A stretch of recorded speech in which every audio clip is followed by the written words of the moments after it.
Jadi jenengan iku harus paham masalah ngeten iki, Pak.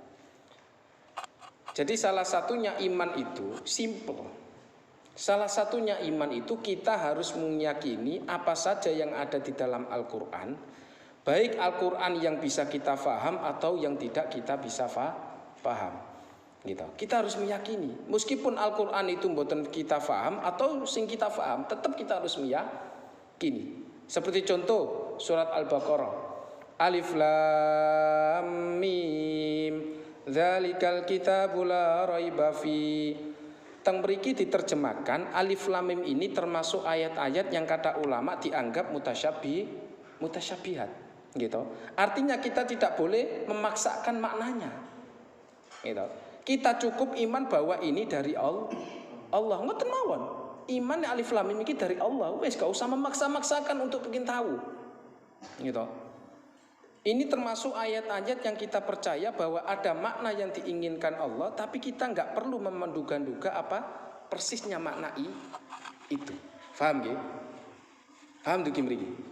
Kelanjutannya, dzalikal kitabul la raiba fi. Kitab ini tidak ada yang diragukan.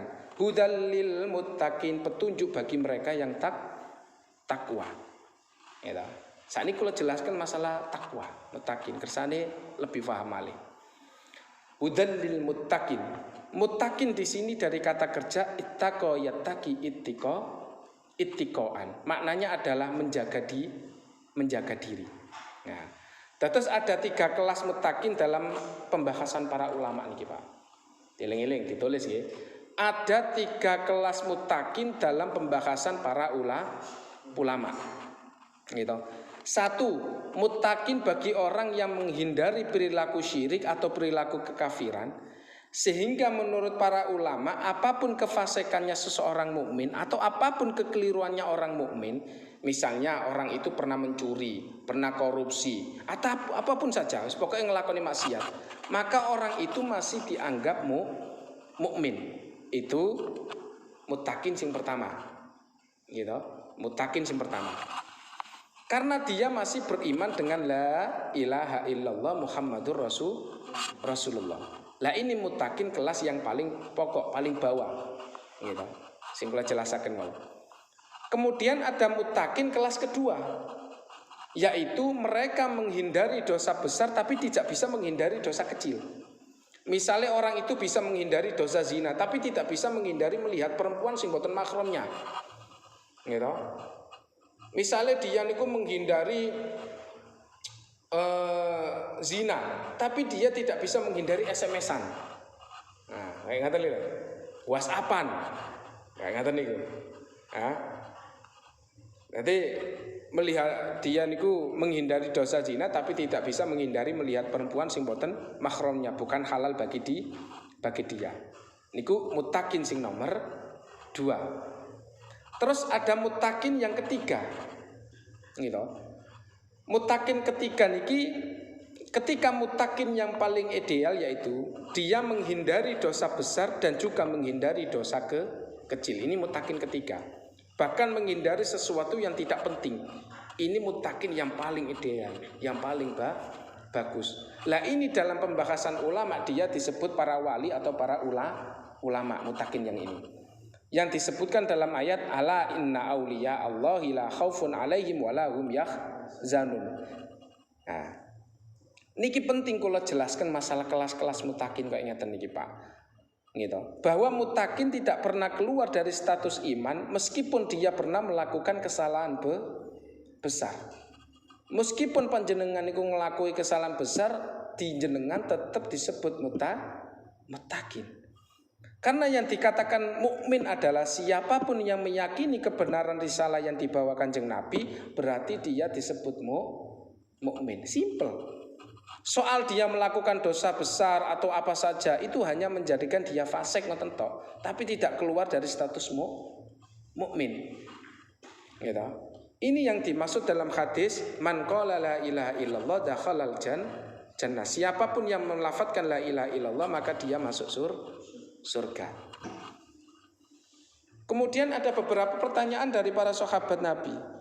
Sahabat ngendika ngeten, "Ya Rasulullah, bagaimana dengan orang yang mempunyai masa lalu yang ahli maksiat dan juga fasik? Dia mempunyai masa lalu yang jelek ya Rasulullah."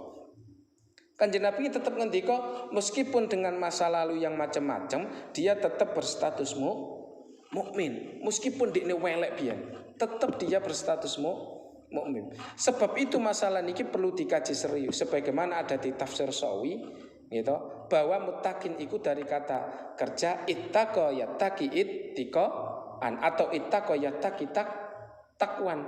Ini maknanya orang yang menjaga diri, Pak. Tentu menjaga diri ini ada yang kelas premium, ada yang kelas yang saya jelaskan itu. Maka jenengan itu pun gampang menjustis atau memvonis orang bahwasanya orang ini tidak mempunyai iman, orang ini keluar dari Islam. Gampangnya menjustis seperti itu. Gitu. Orang yang fasik pun sampai jenengan katakan seperti gitu. Gitu. Kemarin pun kalau jelasaken maaf Kang Adi, Kang Mangheri, bawa di bawah. Wong Kanjeng Nabi mawon enggak langsung memvonis kaya ngonten kepada orang yang ahli maksiat. Gitu. Nuaiman iku wong ahli maksiat, Pak. Nek ngombe khamr iku senane nang masjid. Gitu, ambek ndelok Rasulullah. Terus ana sahabat ngomongnya tenan Nuaiman, "Ya malun, awakmu iku dilaknat Allah. Kok iso awakmu iku ngombe nang khamr nang masjid? Cek gak ngormatine Rasulullah lho awakmu. Dilaknat Allah awakmu." Wong sahabat ngomong ngoten Kanjeng Nabi ngomong ya napa? Belok wong sing khamr iki. Kanjeng Nabi bilang napa? La talanuhu fa innahu yuhibbullaha wa rasulah. Kamu jangan melaknati orang ini. Meskipun orang ini ahli khamr tapi dia yuhibbullah wa rasulah, masih demen Allah dan Rasulnya. Kayak ngoten lho, Pak. Niki lho dalile ahli sunnah wal jamaah. Gak gampang membid'ahkan, gak gampang mengfonis, sesat-sesatkan. Maka di dalam Ihya dijelaskan la talanuhu fa innahu yuhibbullah wa rasulah. Nabi tidak mengeluarkan orang yang maksiat dari status dia mencintai Allah dan Rasulnya. Jangan gampang memvonis, gitu. Jangan gampang memvonis orang. Kalem mawon. Jika kaku nek jenengan hukumi vonis-vonis ngoten niku. Gitu. Intine kados ngoten.